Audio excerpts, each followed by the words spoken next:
A poor artist's painting saved a life, unknowingly proving his talent to a famed critic who had been searching for authenticity in a world saturated with commercialized art. The moment Marcus Holloway hung his landscape in the small community hospital's corridor, donated because he couldn't afford his medical bill, he had no idea of the ripples it would create across the lives it touched. The painting wasn't particularly large, just a canvas stretched across a wooden frame he'd salvaged from a dumpster behind the art supply store that had banned him for lingering too long without purchasing. The colors, though, they sang with a vibrant intensity that belied the meager supplies he'd used to create them. A sunrise over the city's industrial district, where rusted metal and broken dreams somehow caught the light in ways that transformed ugliness into something transcendent. Marcus stared at the wall where his painting now hung, his threadbare coat pulled tight against his thin frame. The hospital administrator's perfunctory thank you still rang hollow in his ears. A painting valued at $200, barely covering a tenth of what he owed for the pneumonia that had nearly killed him 3 months ago. But it was all he had to give. At least someone might look at it, he murmured, his breath fogging in the cold corridor.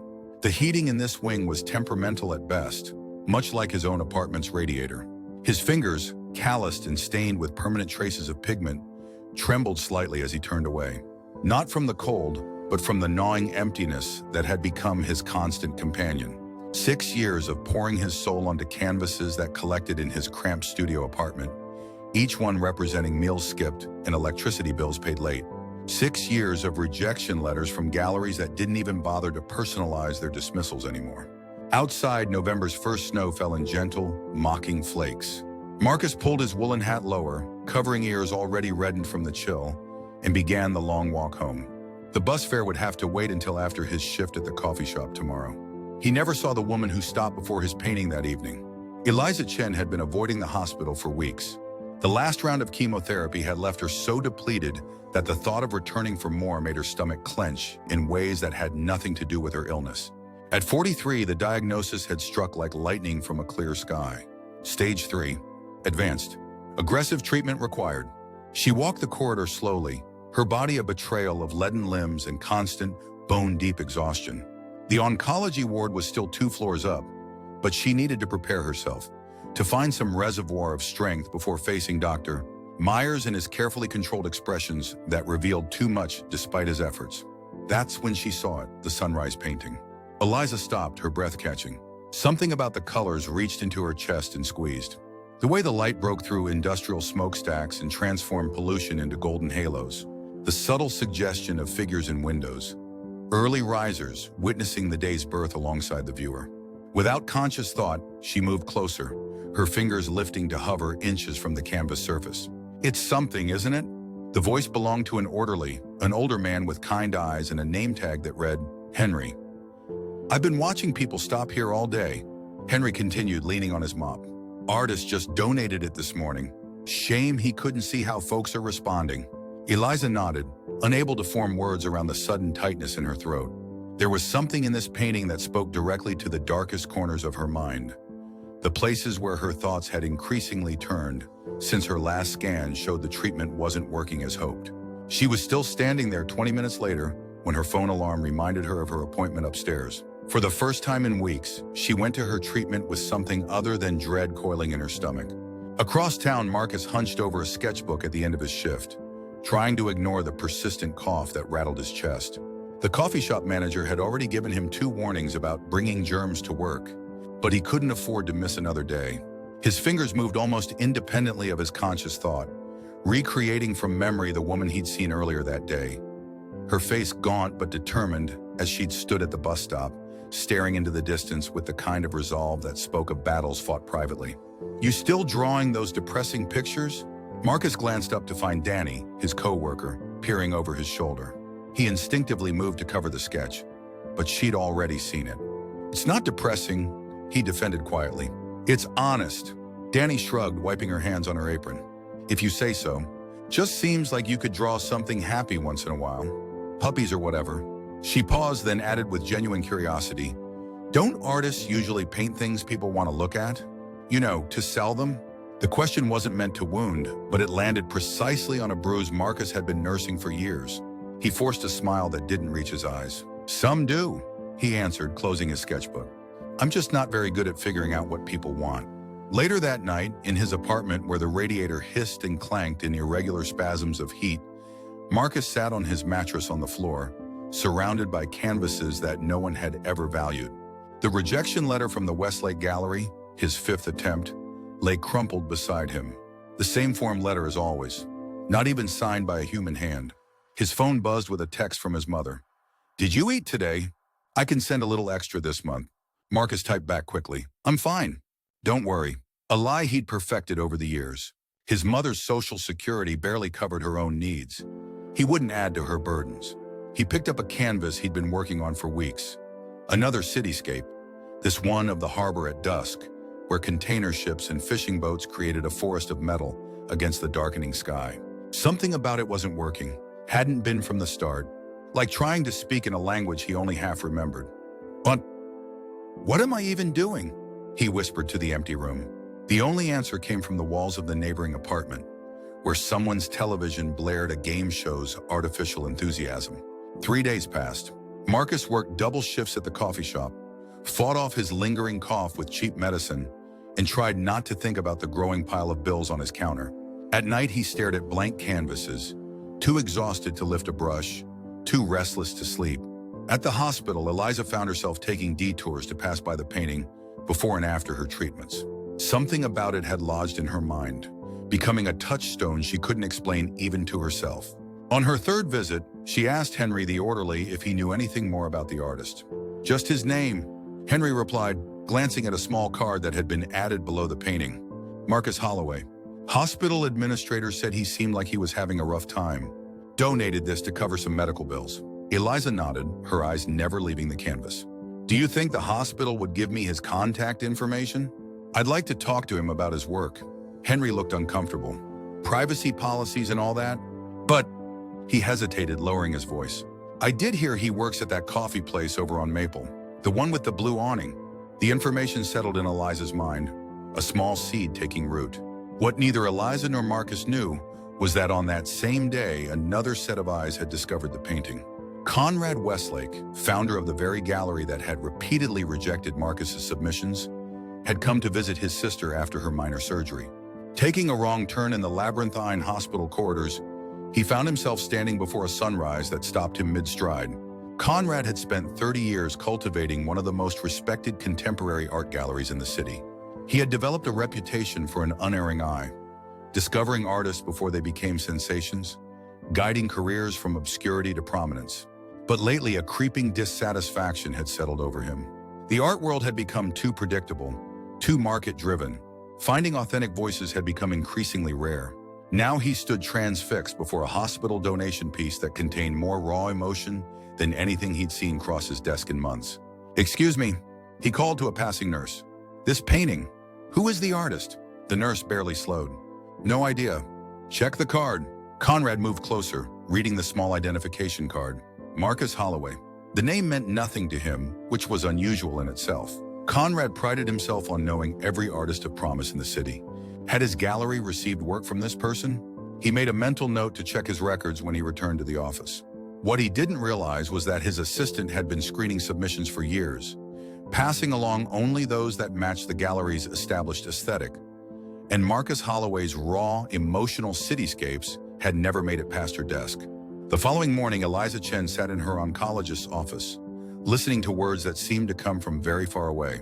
The treatment wasn't working. Options were becoming limited. "Dr. Myers was suggesting an experimental protocol, but his voice held the careful neutrality that Eliza had learned to recognize as concealed pessimism. "I need some time," she said finally, interrupting his careful explanation of side effects and potential outcomes. "Doctor," Myers nodded, sympathy creasing the corners of his eyes. "Of course. But Eliza, we should make a decision soon. Perhaps discuss it with your family." The gentle reminder of her isolation stung more than it should have. 3 years divorced, no children, parents both gone, and friends who had slowly disappeared as her illness consumed more of her life and energy. "I'll think about it," she promised, gathering her purse and scarf. As she left the oncology department, her feet took her not toward the exit but down to the second floor, to the corridor where the painting hung. Standing before it, she felt the same inexplicable tug, as if the canvas contained some message meant specifically for her. The golden light breaking through industrial grime. The suggestion of figures in windows, bearing witness to the dawn. The promise that even the darkest places could be transformed by light. Eliza made a decision then, one that had been forming in her mind since her first encounter with the painting. She would find this Marcus Holloway. Before she made any decisions about experimental treatments or giving up altogether, she needed to understand what he had seen when he created this image. How he had captured both despair and hope in the same brushstrokes. The coffee shop on Maple was busy when she arrived, the afternoon rush in full swing. Eliza stood in line, scanning the employees behind the counter. None of them looked like how she'd imagined an artist might look, whatever that meant. When she reached the front, she ordered a simple tea and then, hesitating only briefly, asked, "Is Marcus working today?" The young woman at the register gave her an appraising look. "He's in the back. You a friend of his?" "No," Eliza admitted. "I saw his painting at Memorial Hospital. I wanted to talk to him about it." Something shifted in the barista's expression. Surprise, maybe even confusion. "You liked his stuff?" "Huh?" She called over her shoulder, "Marcus! Someone here to see you." A moment later he appeared, thinner than Eliza had imagined, with dark circles under eyes that held a wariness she recognized all too well. His hands, she noticed immediately, were artist's hands, stained with ingrained pigments despite evident scrubbing. "You're Marcus Holloway?" she asked, though she already knew the answer. He nodded, uncertainty clear in his posture. Can I help you?" "My name is Eliza Chen. I saw your painting at Memorial." She paused, suddenly unsure how to explain what had brought her here. "The sunrise over the industrial district. I wanted to..." "What exactly?" "Thank him? Ask him what he'd been thinking when he painted it? Tell him that his work had somehow become a lifeline in her darkest moment? I wanted to ask if you have other work." She finished lamely. Marcus stared at her, confusion evident. "You want to see my paintings?" "Yes, if that's possible." A complicated series of emotions crossed his face. Suspicion, hope, uncertainty, then a cautious openness. "I have some at my apartment. I'm off at 6. Eliza nodded, relief washing through her. "I'll come back then." As she waited at a corner table nursing her tea, she wondered what she was doing. Seeking out a stranger because his painting had moved her seemed like the action of someone desperate for meaning, which she had to admit she was. The experimental treatment Dr. Myers had described carried brutal side effects with minimal promise of success. Part of her had already been weighing the alternative, refusing further treatment, using her remaining time and energy for something other than fighting a losing battle. But the painting had awakened something she thought had died months ago. Curiosity, desire, a will to witness something more. When Marcus emerged from the back in his street clothes, the same threadbare coat she would later learn he'd owned for 6 years, she rose to meet him. In the fading November light, they walked together through streets dusted with snow. Two strangers connected by an image of sunrise. Marcus's apartment shocked her, though she tried not to show it. Not because of its size or Spartan furnishings, but because of the canvases. Dozens of them, stacked against every wall, stored under the bed, propped in corners. Landscapes, cityscapes, portraits of strangers caught in moments of unguarded emotion, all bearing the same raw intensity as the hospital painting, all pulsing with an emotional honesty that was almost uncomfortable to witness. "These are extraordinary," she said simply, moving from one to another. Marcus watched her warily, as if expecting the compliment to be followed by a qualifying "but" or an insincere offer. When neither came, he slowly relaxed. "Why did you want to see them?" he asked finally. Eliza turned from a canvas showing an elderly man feeding pigeons, his face a roadmap of joy and regret.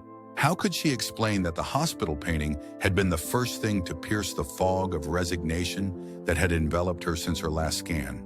That something in his vision of light breaking through darkness had rekindled a spark she thought extinguished? "Your painting at the hospital," she began carefully. "It made me feel something I needed to feel." She met his eyes directly. "I'm sick. Cancer. The treatments aren't working well, and I've been considering my options. The day I saw your painting, I was going to tell my doctor I wanted to stop treatment." Marcus's expression shifted to one of alarm. "But you didn't? Because of my painting?" "I don't know if I can explain it rationally," she admitted. "Something about the way you painted the light coming through those old factory buildings. It wasn't sentimental or false. It acknowledged the grime and rust and decay, but it also showed how light transforms everything it touches. She gestured to the canvases surrounding them. All your work does that. You see the world honestly but not cruelly. There's always that thread of possibility. Marcus stood very still, as if afraid any movement might break whatever was happening between them. When he finally spoke, his voice was rough with emotion. No one's ever really seen my work before. Not like this. The confession hung in the air between them, a bridge forming across the divide of their separate solitudes. That evening marked the beginning of an unlikely friendship. Eliza returned to Marcus's apartment 2 days later with groceries, insisting on cooking dinner as they talked more about his art. He showed her sketchbooks filled with impressions of city life, moments of human connection captured in quick, sensitive lines. She told him about her life before cancer, her work as an editor at a small publishing house, her divorce, her abandoned novel. Neither acknowledged the strange intimacy that had developed between them, a terminal patient and a struggling artist, both suspended between giving up and holding on. What neither of them knew was that Conrad Westlake had not forgotten the hospital painting. His assistant had confirmed that yes, Marcus Holloway had submitted work to the gallery multiple times, but she had filtered out the submissions as not aligned with the gallery's current direction. Conrad had demanded to see the rejected portfolio immediately, only to discover it had been discarded months ago. Frustrated, Conrad had returned to the hospital, only to learn that the administrator who had accepted the painting knew nothing about the artist beyond his name. A dead end, it seemed, until Conrad overheard a conversation between two hospital staff about that painter who works at the coffee shop on Maple. Winter deepened. Eliza began the experimental treatment, driven partly by her renewed desire to witness more of life's possibilities. The side effects were brutal, worse than anything she'd experienced before, but she found herself clinging to images from Marcus's paintings during the worst moments. The way light caught on water, the dignity in an old woman's weathered hands, the unexpected beauty of frost patterns on a cracked window. Marcus, for his part, found himself painting with a renewed purpose. Eliza's response to his work had shaken loose something that had been blocked for months. He created a series of small canvases for her, scenes from places she mentioned wanting to visit, but now couldn't. The Oregon coast, New Mexico's painted desert, Vermont in autumn. He brought them to her apartment on her worst days, propping them where she could see them from her bed. Travel by proxy, he called it, trying to keep his voice light despite the fear that clutched his heart each time he saw how the treatments were ravaging her. On a particularly bad day in January, when Eliza was too weak to get out of bed, Marcus sat beside her, sketching quietly while she drifted in and out of sleep.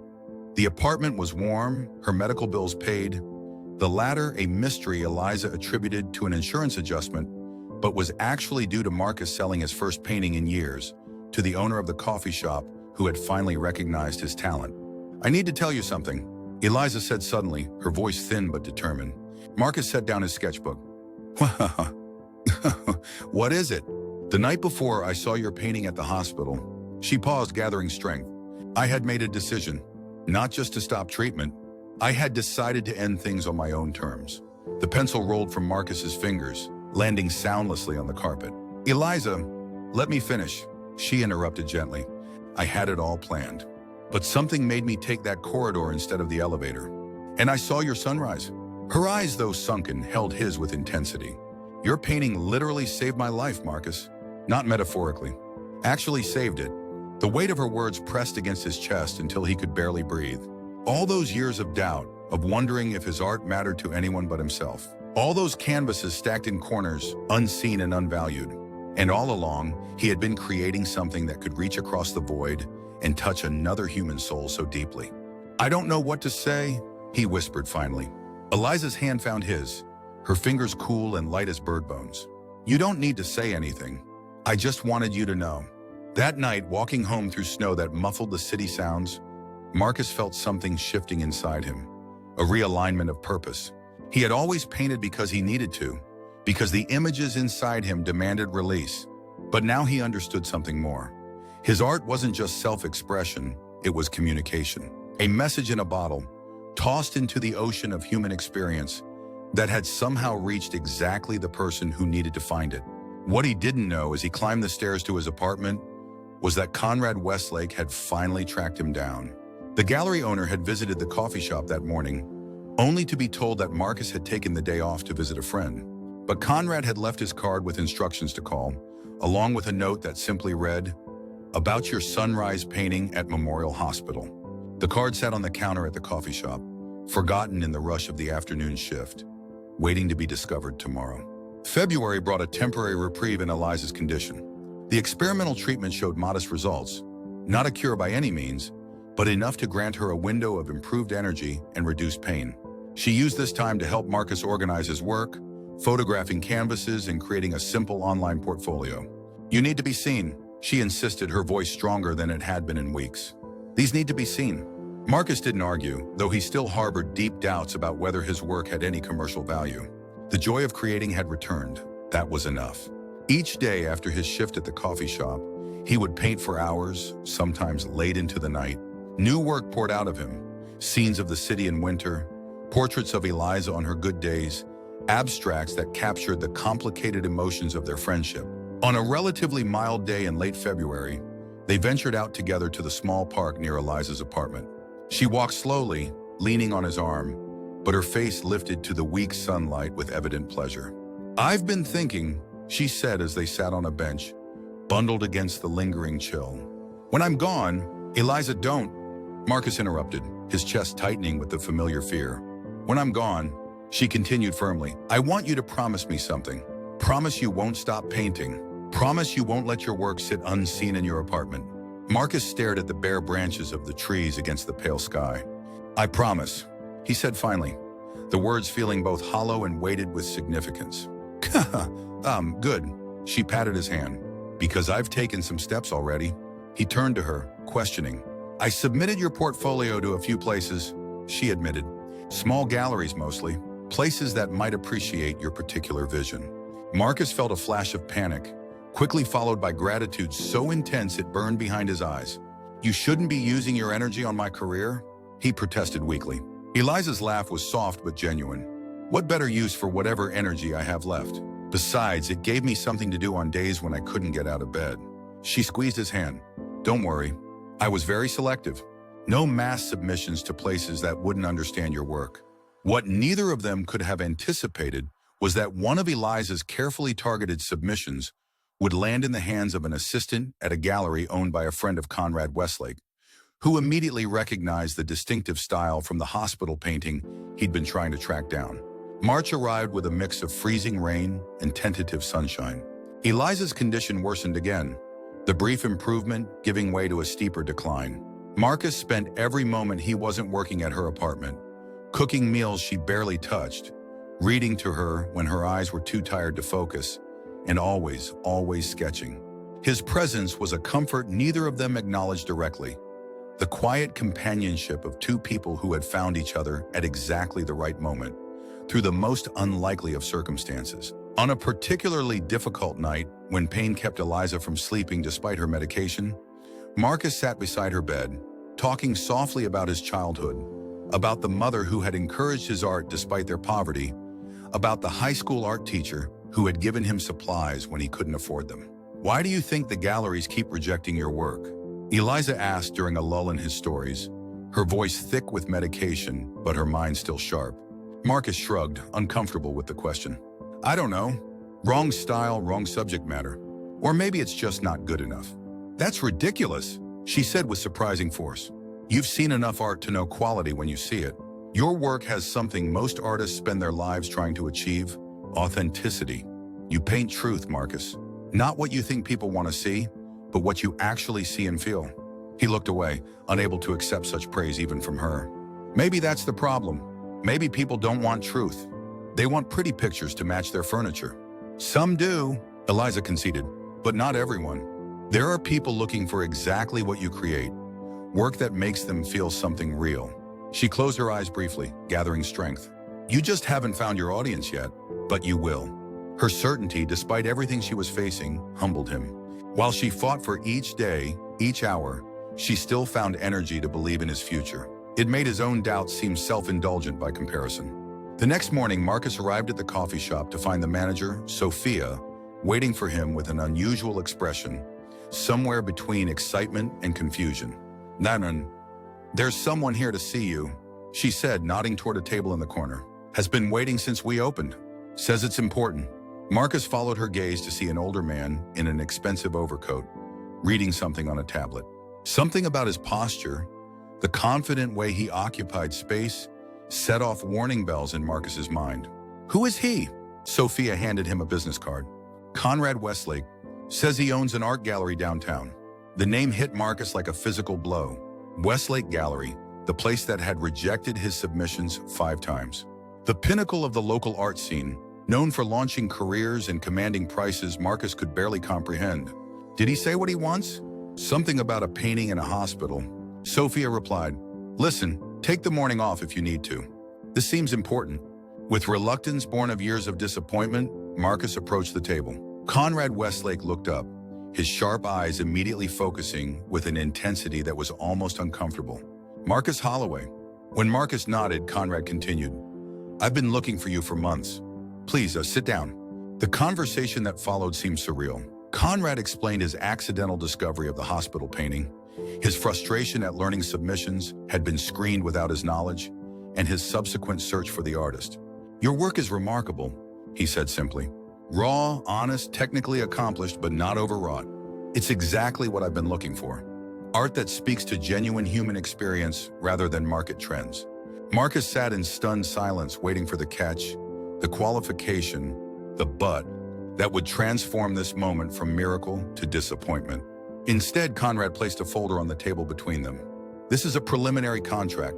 I'd like to feature your work in our spring showcase. It's our most important exhibition of the year. Marcus stared at the folder without touching it. I don't understand. Your gallery has rejected my work multiple times. Conrad's expression tightened with genuine regret, a mistake I deeply apologize for. My assistant was filtering submissions based on outdated criteria. She never showed me your portfolio. He leaned forward. But I've seen it now. Someone submitted it to Harriman Gallery last week, and James Harriman recognized your style from my description of the hospital painting. He called me immediately. The timeline connected in Marcus's mind. Eliza's submissions. Her quiet confidence that his work would find its audience. She had been right all along. I need to think about this, Marcus said finally, his thoughts immediately turning to Eliza. She should be the first to hear this news, to share in whatever this moment meant. Conrad looked surprised but nodded. Of course, but please don't take too long. The showcase opens in 6 weeks and there's much to prepare. He rose, leaving the folder on the table. My direct number is on the card. Call me when you're ready to talk details. After Conrad left, Marcus sat motionless, the folder untouched before him. The opportunity he had dreamed of for years had finally materialized. Not through his own efforts, but through a chance encounter and Eliza's unwavering belief in his talent. The irony wasn't lost on him. His career might finally launch just as he was losing the person who had made him believe it was possible. He called Eliza immediately, but there was no answer. Concern overrode everything else. She always answered, even on her worst days. He left work without explanation and took the bus to her apartment, the contract folder clutched in his hand. When he arrived, he found her door unlocked. Another bad sign. Inside, the apartment was quiet and dim, the curtains drawn against the morning light. Marcus moved quickly to the bedroom, fear constricting his throat. Eliza lay on her bed, so still that for one terrible moment, he thought he was too late. But then he saw the slight rise and fall of her chest, the flutter of her eyelids as she sensed his presence. Marcus? Her voice was barely audible. I'm here. He knelt beside the bed, taking her hand. Why didn't you call me? I would have come earlier. Bad night, she whispered. Didn't want to worry you. He reached for her phone on the nightstand. I'm calling an ambulance. No. Her fingers tightened on his with surprising strength. No hospital. Not today. Eliza, I need to be here. She interrupted, each word clearly an effort. With my things. With your paintings. Her eyes, though clouded with pain, held his steadily. It's time, Marcus. We both know it. The truth of her words hit him with physical force. He had seen the decline accelerating in recent weeks, had noticed the increasing doses of pain medication, the consultations with hospice care that she thought he didn't know about. I can't lose you, he said, the words raw and selfish and entirely true. Eliza's smile was ghostly but genuine. You already found me. Against all odds. That's enough. Her gaze drifted to the folder he'd placed on the bed. What's that? Through a throat tight with unshed tears, Marcus told her about Conrad Westlake, about the gallery showcase, about how her submissions had created the connection that led to this opportunity. As he spoke, he saw joy bloom across her face, cutting through the pain and exhaustion like sunlight through storm clouds. "I knew it," she whispered. "I knew they would see what I saw." Marcus shook his head, overwhelmed by the bittersweet collision of triumph and impending loss. "None of this matters without you here to see it."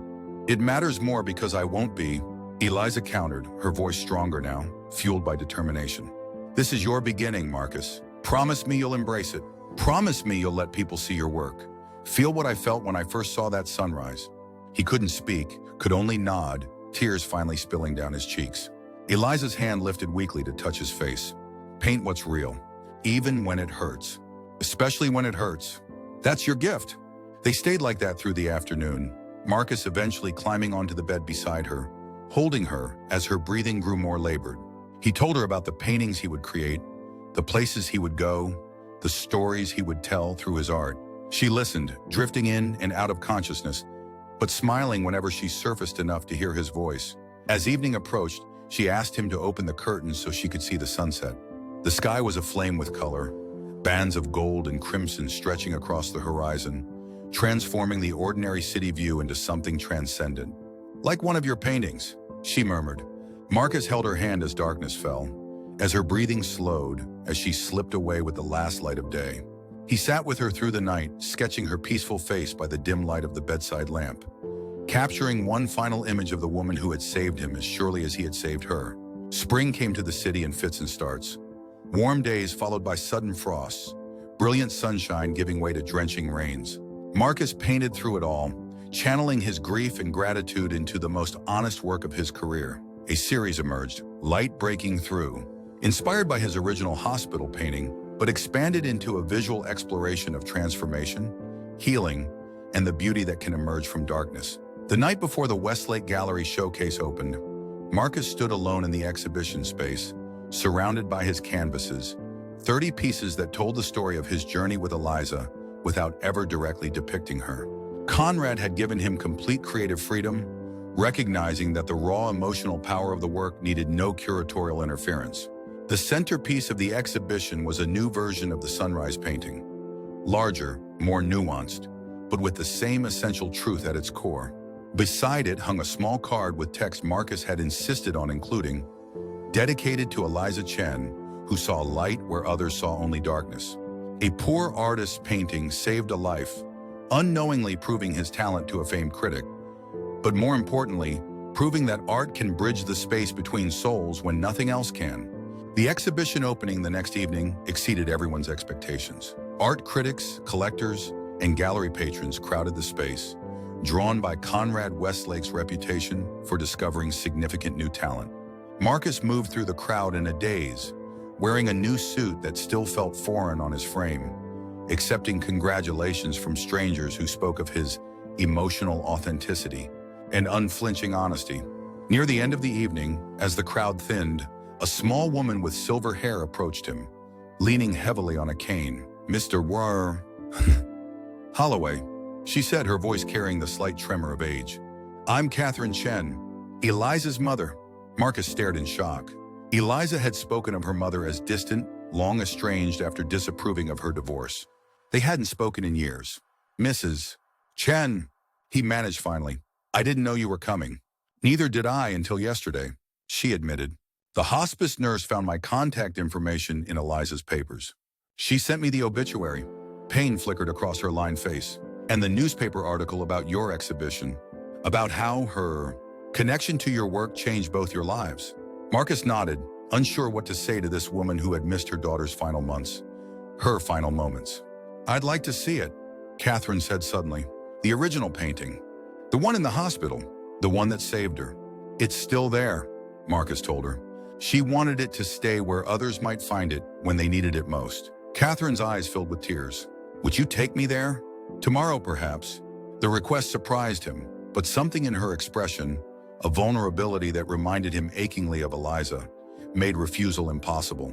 "Of course." The following morning, they walked the hospital corridor together, an unlikely pair bound by loss and belated understanding. When they reached the painting, Catherine stood silently before it for a long time, her hand pressed to her mouth. "I see why," she said finally, her voice thick with emotion. I see why it spoke to her. She turned to Marcus, her eyes red-rimmed but clear. Thank you for being there when I wasn't, for seeing her truth and sharing yours. In that moment, standing before the painting that had started everything, Marcus understood with complete clarity what Eliza had tried to tell him all along. Art wasn't just self-expression or technical skill or commercial viability. At its most profound, it was a bridge between isolated human experiences. A way to say, I see this too, across the divides that separate us. In the years that followed, as his career flourished beyond anything he could have imagined, Marcus never forgot this essential truth. He painted what was real, the beauty in the pain, the light breaking through darkness, the connections that save us when we think we're beyond saving. And in hospitals across the country, he donated paintings to corridors where people walked their most difficult journeys, small beacons of color and light for those who might need, as Eliza had, to be reminded that even in our darkest moments, we are never truly alone.